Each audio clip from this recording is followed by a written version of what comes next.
Saudara-saudara pendengar yang kami kasihi dimanapun Anda berada, Anda kembali bersama kami dalam acara Telaga Tegur Sapa Gembala Keluarga. Saya Gunawan Santoso dari Lembaga Bina Keluarga Kristen akan berbincang-bincang dengan Bapak Pendeta Dr. Paul Gunadi. Beliau adalah seorang pakar dalam bidang konseling. Perbincangan kami kali ini tentang gemar ganti pekerjaan. Kami percaya acara ini pasti bermanfaat bagi kita sekalian. Dan di studio kami mengucapkan selamat mengikuti. Di dalam seseorang bekerja, Pak Paul, ya, kalau kita amati itu ada orang yang sampai bertahun-tahun di suatu tempat dan tekun mengerjakan pekerjaannya. Tapi juga tidak kalah banyak itu. Ada orang-orang yang seperti kutu loncat katanya. Pindah dari satu pekerjaan yang satu ke pekerjaan yang lain, ke pekerjaan yang lain. Nah ini tentu ada latar belakang dan ada dampaknya, Pak Paul. Kenapa sampai seperti ini? Dan ini kira-kira bagaimana, Pak Paul? Betul Pak Gunawan. Jadi memang ada orang-orang yang kok rasanya mulus ya, bekerja, meniti karir, menanjak. Kalaupun pindah ya hanya beberapa kali. Tapi ada orang yang hampir setahun sekali atau bahkan lebih kurang dari setahun sekali pindah kerja lagi. Nah kok bisa begitu ya? Jadi kita mau membahas sesungguhnya ada sejumlah penyebab Pak Gunawan. Jadi penyebabnya itu bukanlah satu ya. Nah, jadi kita akan mencoba untuk menguraikannya. Yang pertama, Pak Gunawan, adalah tidak adanya kejelasan karunia atau kebisaan. Jadi, karena dia itu nggak tahu ya kesanggupannya apa, karunianya apa, jadi dia bingung dah. Nah, dalam keadaan bingung, dia terus mencari-cari pekerjaan yang sesuai dengan kesanggupannya. Nah, memang kalau sampai dia akhirnya temukan, nah mungkin sekali dia akan udah terus di situ. Tapi ada orang yang memang bingungnya lama Pak Gunawan. Dia sungguh-sungguh nggak tahu. Jadi terus menerus pindah. Bukannya dia itu nggak mau kerja, mau. Tapi nggak ngerti lah dia itu sebetulnya karunianya apa. Nah sebenarnya itu disebabkan oleh apa Pak Paul? Karena ada sebagian orang juga sejak masih sekolah, terutama ketika dari SMA ke perguruan tinggi, bingung untuk menentukan jurusannya. Dan ini nanti akan berdampak juga Pak Paul dalam memilih pekerjaan. Betul Pak Gunawan. Jadi ada orang yang memang mempunyai karunia yang lebih luas ya, sehingga bisa mencakup sejumlah pekerjaan. Tapi ada orang yang mempunyai karunia atau kebisaan yang sangat spesifik. Sehingga kalau dia nggak mendapatkan pekerjaan itu, dia akan mengalami kesukaran untuk mendapatkannya. Atau bukan orang yang tidak percaya dirinya sendiri gitu akan kemampuannya seperti apa? Nah sudah tentu kalau dia memang nggak mengerti ya kepercayaan apa itu bisanya apa, ini nanti memang bisa turut mempengaruhi kepercayaan dirinya. Dia makin hari makin minder karena kok dia lihat teman-temannya udah menanjak, dia kok terus aja cari-cari pekerjaan.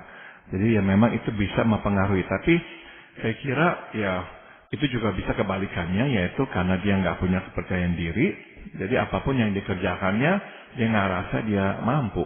Tapi itu tidak ada dalam semua bidang kehidupan dia selalu ragu-ragu seperti itu Pak Paul. Nah jadi ada yang memang dalam semua bidang kehidupan ragu-ragu, termasuk pekerjaan. Tapi ada juga orang yang dalam hidupnya nggak begitu, khusus dalam hal pekerjaan lah dia karena nggak ngerti ya kebisaannya apa, jadi terus mencari-cari. Iya. Penyebab yang lain apa Pak Paul? Yang lain adalah tidak mudah bergaul Pak Gunawan. Nah kita kan tahu bahwa orang tuh bekerja tuh nggak sendirian, jarang lah yang sendirian. Dia harus melapor kepada atasannya, harus bekerja sama dengan rekannya. Nah jadi itu ada orang-orang yang nggak bisa kerjasama, nggak bisa bergaul. Mungkin ya kaku, mungkin yang ngomong terlalu belak-belakan, mungkin ya kurang sensitif. Jadi akhirnya dia suka berteman. Nah sebagai akibatnya lingkungan itu nggak terima dia. Dan karena dia merasa kok orang nggak terima dia, ya dia pindah dah. Dia cari lagi pekerjaan lain. Tapi karena masalah utamanya tetap sama, ya udah di tempat lain dia akan juga mengalami hal yang sama. Tapi katakan dia bekerja sendiri juga mau tidak mau harus berhubungan dengan orang lain Pak Paul. Misalnya dengan supplier, dengan customer, kan ini orang lain Pak Paul. Itu apakah juga dia akan selalu berganti-ganti profesinya gitu Pak? Akan mendingan Pak Gunawan misalkan dia memang nggak harus betul berdiskusi, bernegosiasi, bekerja sama. Jadi kalau dia hanya berhubungan dengan orang menjual barang atau apa, nah dia mungkin lebih gampang begitu. Tapi yang memang lebih susah adalah waktu misalnya harus bersama-sama ya memutuskan sesuatu, berdiskusi, tukar pikiran. Nah kadang-kadang tuh orang-orang seperti ini susah.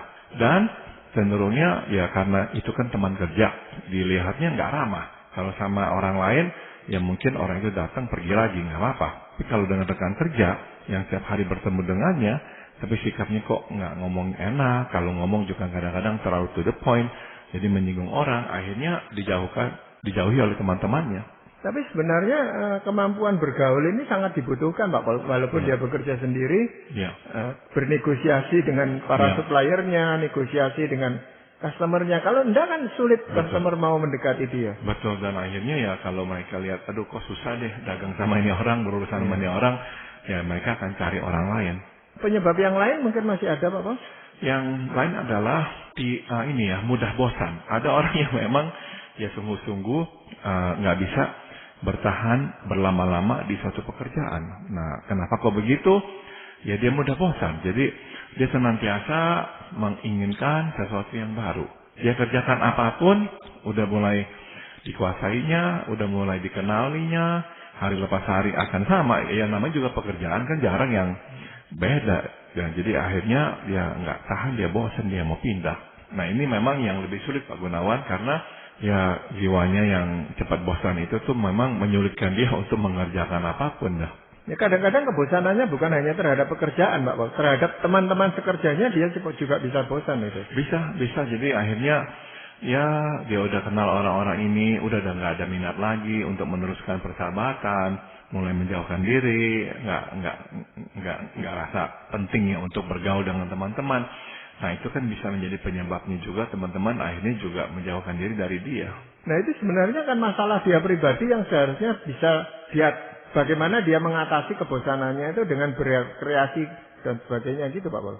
Jadi memang yang cepat bosan ini saya bisa kategorikan dalam dua golongan. Yang pertama adalah kalau memang orang ini menderita gangguan ADHD ya, Attention Deficit Hyperactivity Disorder, cenderung memang cepat bosan kecuali dia mengerjakan sesuatu yang sangat pas dengan dirinya. Misalnya mereka ini suka dengan permainan game online.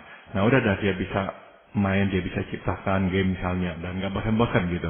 Jadi kalau memang ada pekerjaan yang membukakan pintu buat dia untuk menciptakan sesuatu yang baru, nah dia bisa tuh. Karena memang dia nggak bisa terus-menerus mengerjakan hal yang sama. Nah ini problem atau golongan yang pertama. Tapi ada yang kedua. Yang kedua adalah memang ya dia itu terlalu dimanja. Orang tuanya selalu memberikan apa yang diinginkannya. Jadi sedikit-sedikit dia nyerah. Sedikit-sedikit nggak suka udah.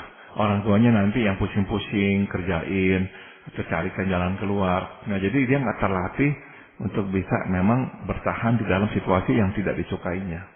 Iya, kebosanan memang bisa menimpa siapa saja. Tetapi kalau orang ini memang cepat bosan, ini ada yang tidak beres itu di dalam diri orang itu, Pak Boleh? Iya. Kecuali memang yang pertama tadi, dia memang sangat jenius, dia memang senang menciptakan sesuatu, ya nggak apa-apa dah.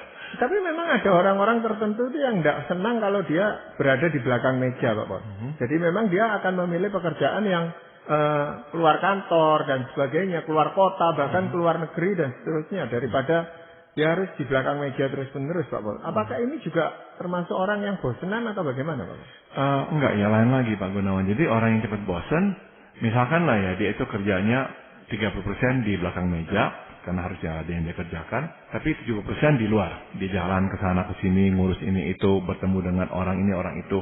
Tapi kan memang setelah melewati satu jangka waktu, ya akan begitu terus. 30% di belakang meja, 70% jalan, temunya orang, kerjakan ini itu dan sebagainya. Nah dia akan bosan lagi Pak Gunawan, karena bagi dia akan sama. Jadi orang yang memang misalkan sangat kreatif dan mendekati jenius, memang mereka cepat bosan. Jadi memang mereka maunya itu mengerjakan sesuatu yang baru. Jadi kalau mereka bisa menciptakan sesuatu yang baru, ya nggak apa-apa dah. Alasan yang lain apa Pak Boleh? Ada orang yang gonta-ganti kerjaannya karena berambisi besar Pak Gunawan. Orang ini nih nggak tahan ya bekerja lama pada suatu tempat karena ambisinya besar sekali. Dia ingin cepat-cepat besar lah gitu. Sehingga selalu mencari kesempatan untuk mewujudkan impiannya. Dia begitu lihat ada peluang lain, langsung pindah. Dia lihat ini bisa menaikkan karirnya, pindah lagi. Terus karena apa? Ambisinya sangat besar sekali. Kalau memang kebetulan dia mempunyai target yang jelas si Pak Gunawan dan dia memang tahu kebisaannya apa, ya mungkin nggak apa-apa. Sebab dimanapun dia berada, dia bisa memberikan sumbangsih, misalkan begitu. Tapi kalau enggak, dia nggak ada hasilnya, ya gitu-gitu aja, nah itu repot tuh nantinya. Orang nggak mau lagi pakai dia.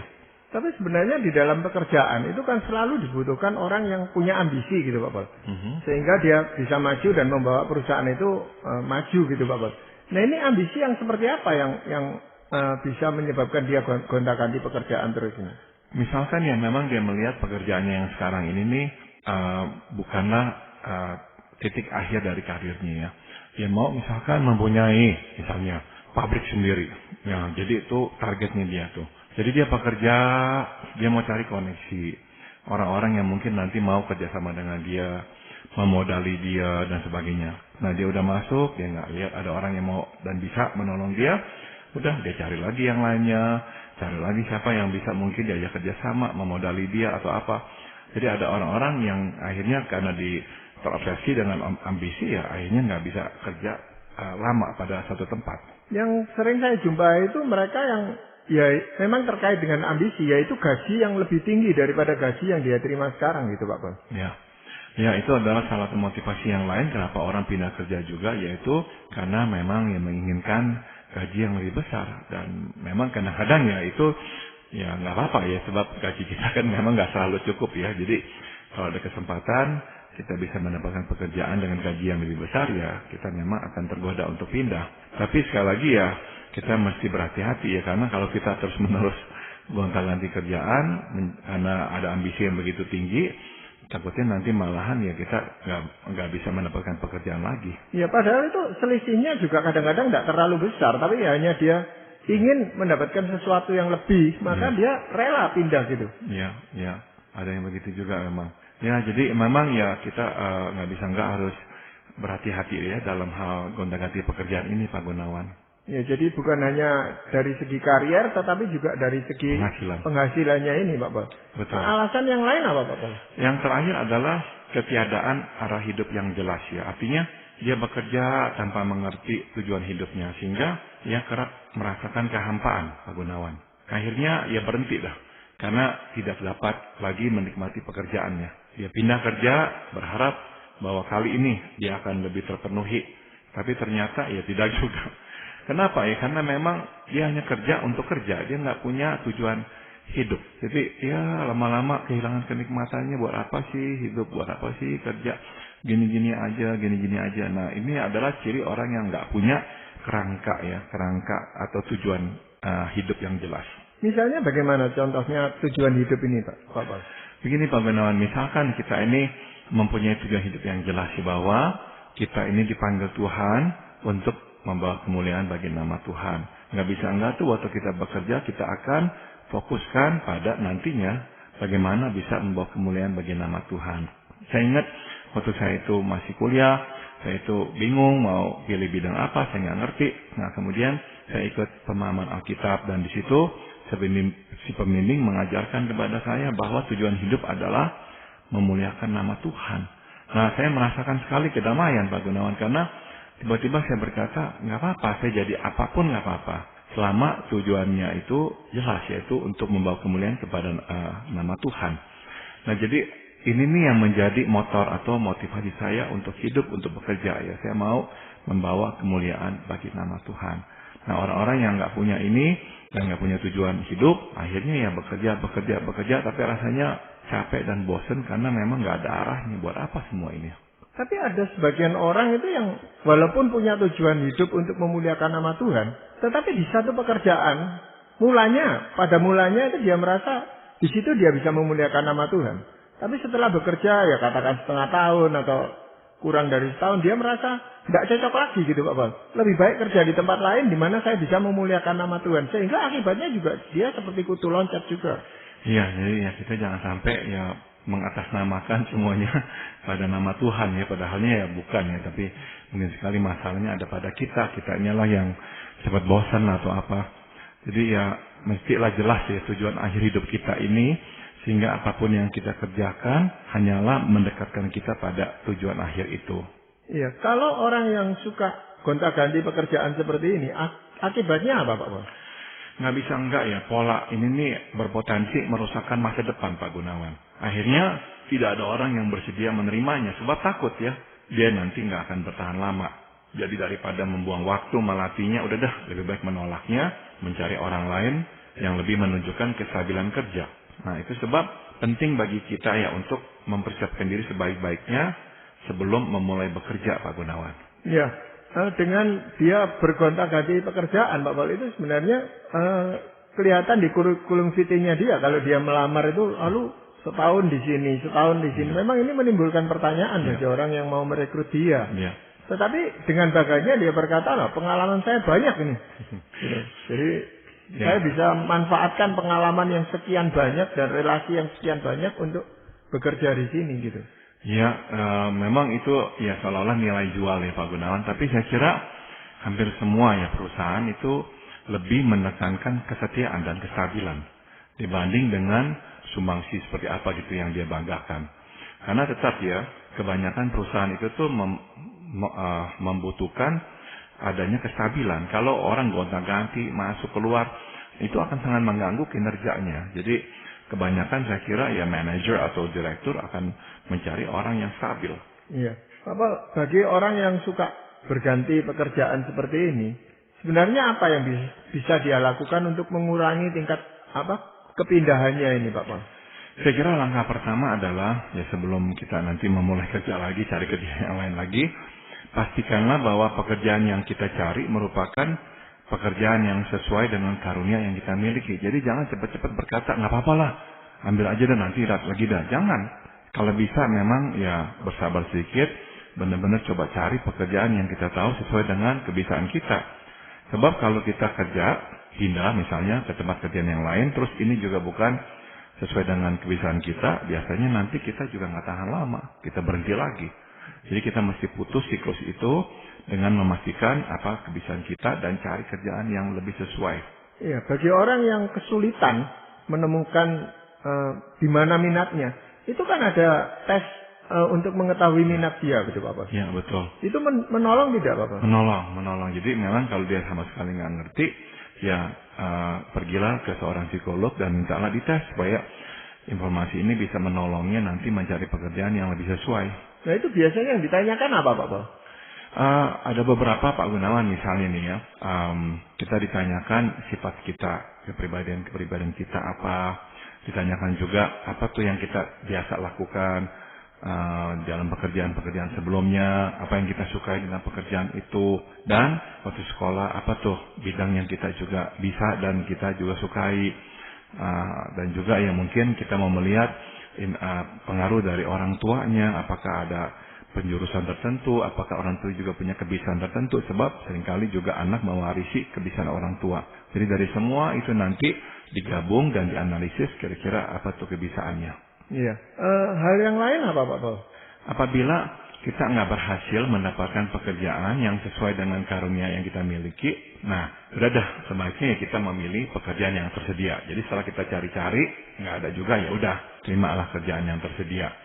Nah diamlah pada pekerjaan itu sampai kita mendapatkan pekerjaan yang sesuai dengan karunia yang kita miliki. Jadi sekali lagi jangan gara-gara udah rasa kok nggak cocok, ini ada yang lain, ambil aja deh. Jangan, ya lebih baik tahan. Ya benar-benar tahan sampai kita akhirnya mendapatkan pekerjaan yang lebih sesuai dengan karunia kita. Ya karena di tempat yang tidak mengenakkan buat kita, kadang-kadang Tuhan itu juga sedang membentuk kita. Betul. Untuk sabar, untuk tekun dan sebagainya gitu Pak Paul. Betul sekali, karena memang pertumbuhan itu, disiplin itu keluar dari ya ketahanan mengerjakan sesuatu yang tidak kita sukai. Hal yang ketiga yang bisa kita lakukan apa Pak Paul? Jika masalahnya memang terletak pada kesulitan kita ya bersosialisasi, nah itu berarti kita tidak seyogianya terjun ke dalam pekerjaan yang menuntut kita untuk berhubungan dengan manusia. Jadi ya carilah pekerjaan yang bersifat praktis di lapangan ya, atau bersifat teknis menggunakan alat dan sebagainya. Bukan pekerjaan misalnya manajemen yang mengharuskan kita berhubungan dengan manusia lah apa. Nah kadang-kadang kita tuh ya pikir nggak apa-apa saya nggak punya ini, ya kan saya bisa kembangkan. Tapi masalahnya adalah ya nanti dalam proses pengembangannya kita jatuh bangun, kita makin terpuruk, orang makin nggak terima kita juga makin takut untuk memulai pekerjaan yang baru. Jadi lebih baik memang kerjalah di bidang yang kita bisa dan coba kita kembangkan dari situ. Ya. Atau kita mempelajari sesuatu yang baru Pak Pol, yang sifatnya memang tidak terlalu banyak berhubungan dengan orang. Betul. Misalnya jadi montir atau reparator Betul. alat-alat elektronik yang lain gitu Pak Pol. Betul. Ya. Iya. Hal yang lain yang bisa kita lakukan apa Pak Pol? Bila kita ini misalnya mudah bosan ya, mungkin kita ya ditakdirkan untuk memulai atau merintis, bukan untuk memelihara pekerjaan ya. Jadi kalau memang itulah diri kita, ya udah carilah jalan untuk memulai pekerjaan dan pilihlah orang yang dapat meneruskannya kelak. Jika kita belum mempunyai orang yang dapat melanjutkannya, sebaiknya kita tidak memulainya terlebih dahulu. Dengan kata lain, bila pintu itu belum terbuka, ya sebaiknya kita berdisiplin diri untuk tetap bekerja. Ya, jadi kalau misalnya memang kita mau memulai ya, ada orang-orang yang begitu inovatif sekali memulai yang baru-baru. Tapi kalau dia nggak ada orang yang bisa meneruskan, karena dia kan misalnya cepat bosan karena kreatif sekali, ya nanti ambruk. Kecuali dia bisa jual itu perusahaan. Kalau nggak ambruk, sebab memang perlu orang yang bisa meneruskan dan yang mengerti dari awal. Jadi sebaiknya kalau dia memang tipe begitu dan memang ada kemampuan, ada modal untuk melakukan itu, ya mesti ada orang yang dia tahu bisa diserahkan tanggung jawab untuk meneruskannya. Tapi katakan tidak ada orang yang bisa meneruskannya Pak Pol. Buat dia kan ruginya tidak terlalu banyak ya. Mungkin dia bisa mengalihkan dananya untuk hal yang lain yang baru lagi, yang dia mulai lagi, kan tidak apa-apa Pak. Kalau dia bisa jual ya, tapi kalau nggak bisa, dia udah tanamkan modal di situ, terus kemudian dia bosan, dia mau pindah, tapi nggak ada yang bisa teruskan, dan yang beli juga nggak ada, nah itu repot juga. Kecuali memang bisa dijual. Kan sekarang kita tahu misalkan di Amerika Serikat banyak sekali orang-orang yang memulai perusahaan-perusahaan baru secara online misalnya, dan ada investor yang bersedia untuk memodali gitu. Sebab mereka percaya pada gagasan ini nih, ini bisa membuahkan hasil nih. Nah memang ada yang berhasil Pak Gunawan, tapi juga ada yang gagal. Dan cukup banyak yang gagal, akhirnya uang mereka ya terbenam di situ. Karena ternyata gagasan itu nggak membuahkan hasil. Yang repot itu justru biasanya kalau dia memulai pekerjaan baru, itu pegawai-pegawainya Pak Pol. Kalau dia sudah membubarkan perusahaan ini, pegawai-pegawainya mau kemana gitu loh Pak. Ya, betul sekali. Jadi saya kira ya perlu perancangan lah. Jadi jangan sampai pokoknya mulai dulu aja nanti lihat aja gimana. Sebaiknya ada perancangan, ada orang yang kita tahu bisa kita serahkan tanggung jawab ini. Ya, dan tadi kalau ada hal tentang orang yang berambisi, sangat berambisi, ini bagaimana menanganinya? Jadi ya resepnya saya kira adalah menahan diri ya, agar tidak bertindak gegabah. Banyak orang yang karena ambisi besar malah kehilangan segalanya Pak Gunawan. Jadi ambisi mesti diseimbangkan dengan kenyataan ya. Bila tidak ada yang mendukung, ya udah sebaiknya kita mengerem diri. Jangan tergesa-gesa, jangan minta ini, yakinkan orang pasti bisa, pasti apa. Ini kadang-kadang memang akhirnya bisa benar-benar yang menghancurkan keluarga.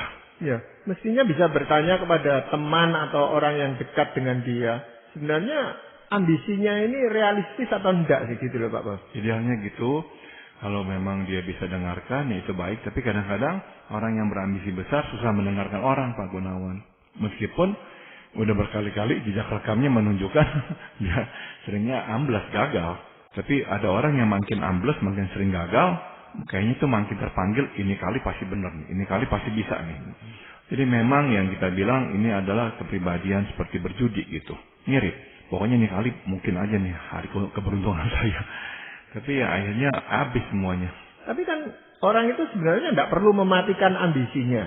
Itu kan bisa sesuatu yang positif juga bagi orang itu Pak. Bisa, betul. Jadi yang penting bukannya mematikan ambisi, tapi mematangkan ambisi ya. Dengan cara menahan diri, nggak buru-buru mencoba untuk mewujudkannya. Tapi perlu benar-benar dipikirkan. Nah Pak Pol, dalam hal ini, menghadapi orang-orang atau mungkin pendengar kita juga ada yang mengalami sering ganti pekerjaan ini Pak Pol. Apakah ada ayat firman Tuhan yang bisa dijadikan panduan Pak Pol? Efesus pasal 1 ayat 5 dan 6 menjelaskan, dalam kasih ia telah menentukan kita dari semula oleh Yesus Kristus untuk menjadi anak-anaknya, sesuai dengan kerelaan kehendaknya, supaya terpujilah kasih karunia-Nya yang mulia, yang dikaruniakannya kepada kita di dalam Dia yang dikasihinya. Nah, ada dua hal yang termaktub dalam ayat ini Pak Gunawan, yaitu status dan tugas kita. Status kita sebagai orang yang telah ditebus oleh Kristus adalah menjadi anak-anak Tuhan. Ini status yang luar biasa mulia ya. Nah, dimanapun kita berada, termasuk di tempat pekerjaan, kita mesti ingat status kita. Kita anak-anak Tuhan.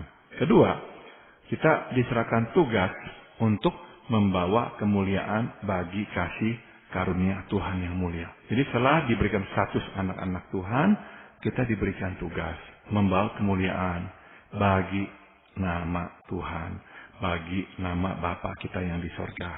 Nah, sepanjang hidup, jadi kita mesti berusaha agar nama Yesus Tuhan kita dipermuliakan, dan itu dapat dilakukan lewat pekerjaan dan penghasilan kita. Jadi inilah tujuan dan panggilan hidup kita sebagai anak-anak Tuhan, Pak Gunawan. Ya, bahkan ada sebagian orang yang menyadari bahwa dimanapun dia bekerja, dia adalah hamba Tuhan gitu Pak Paul. Ya. Dan ini tanggung jawabnya memang mantap sekali bagi orang-orang seperti ini. Sehingga dia tidak berani cepat-cepat pindah itu kalau dia tidak yakin bahwa Tuhan mengutus dia untuk pindah gitu Pak Paul. Saya pernah bicara dengan seorang supir taksi, Pak Gunawan, yang benar-benar dia melihat pekerjaannya sebagai supir taksi sebagai pelayanan. Benar-benar dia mengantarkan orang dengan tujuan melayani orang. Dan dia tahu ini adalah bagian dari pelayanannya kepada Tuhan. Jadi ya dia selalu penuh dengan sukacita dalam perjalanan, dia ngobrol dengan supir taksi, dengan penumpangnya. Jadi dia mempunyai tujuan sehingga apapun yang dikerjakannya bermakna buat dia. Kalau kita nggak punya tujuan, kerjaan sebaik apapun akhirnya kehilangan makna. Jadi kembali lagi bahwa orang yang suka ganti pekerjaan ini adalah karakter dari orang itu sendiri, Pak Boleh? Iya, meskipun juga tadi saya katakan yang bisa mungkin juga karena memang ayat tadi memang dengan tegas sekali menegaskan status masing-masing kita dimanapun kita berada harus jelas sebagai anak-anak Tuhan, dan tugas kita untuk membawa kemuliaan bagi nama Tuhan. Betul. Sehingga bukan jenis pekerjaannya, tetapi bagaimana kita melakukan pekerjaan itu di hadapan sesama dan di hadapan Tuhan terutama. Betul. Terima kasih Pak Paul untuk perbincangan ini, dan para pendengar sekalian, kami mengucapkan banyak terima kasih Anda telah mengikuti perbincangan kami dengan Bapak Pendeta Dr. Paul Gunadi dalam acara Telaga Tegur Sapa Gembala Keluarga. Kami baru saja berbincang-bincang tentang gemar ganti pekerjaan. Bagi Anda yang berminat untuk mengetahui lebih lanjut mengenai acara ini, silakan menghubungi kami lewat surat. Alamatkan surat Anda ke Lembaga Bina Keluarga Kristen atau LBKK, Jalan Cimanuk 56, Malang. Kami juga mengundang Anda mengunjungi situs kami di www.telaga.org. Saran-saran, pertanyaan, serta tanggapan Anda sangat kami nantikan. Akhirnya dari studio kami mengucapkan terima kasih atas perhatian Anda, dan sampai jumpa pada